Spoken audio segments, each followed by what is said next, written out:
అలాగే 100 రూపాయలు ఇమ్మంటే ఇస్తారు. 100 రూపాయలు అది మెంబర్షిప్ 200 ఎంతో కొంత ఇవ్వమంటే ఇస్తారు. ఇచ్చి అసలు అక్కడ ఏం జరుగుతుందనేదో వాళ్ళకి అనవసరం, అసలు రారు, పట్టించుకోరు.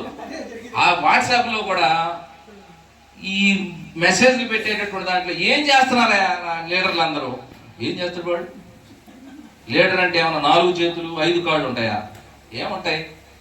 వాడు మనిషే, నీలాగా ఉద్యోగస్తుడే. నువ్వు వస్తే నీలాంటి 10 మంది వస్తే అయ్యా మాకు అన్యాయం జరుగుతుంది, న్యాయం చేయండి అని అడుగుతాడు అక్కడ పోయి. కాకపోతే ఎక్స్ప్లెయిన్ చేయగలడు బాగా, లేదంటే ఉత్తేజిత చేయగలడు, మీలో విప్లవాన్ని తీసుకురాగలడు. అది నాయకుడు. అంతేగాని ఈడు 200 ఇచ్చి ఈడికి పర్సనల్గా ఏ ఇబ్బంది కలగనంతసేపు అసలు ఈడు సంబంధం లేదు. వాడు సముద్రంలో కలవని, వాడి నాయకుడిని తీసుకెళ్లి జైల్లో పెట్టని, పోలీసుడు కొట్టని, రాజకీయ నాయకులు బెదిరించని ఈడు బాడు. ఎందుకు? నువ్వు అంత భయపడితే, 10 మంది కలిసి రావడానికి మీరు అంత భయపడితే నాయకుడు ఎట్ట అడుగుతాడు? వాడు అడగపోయి సరెండరే అవుతాడు. వీళ్ళతోటి ఎటు ఉపయోగం లేదు కదా నాకు.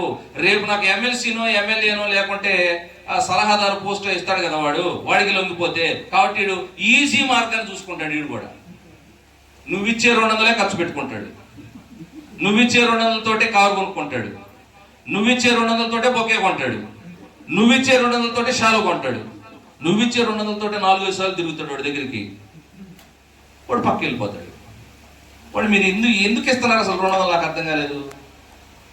ఈ ఉద్యోగస్తులు కూడా ఆయనకి ఏదైనా పర్సనల్గా ఇబ్బంది వస్తే తప్ప, ఆయన ఎవరైనా ఎంఆర్ఓను ఎంఈఓను లేకుంటే ఎంపీడీఓను ఇబ్బంది పెడితే తప్ప నాయకుడి దగ్గరికి అసలు రాడు, కనబడు.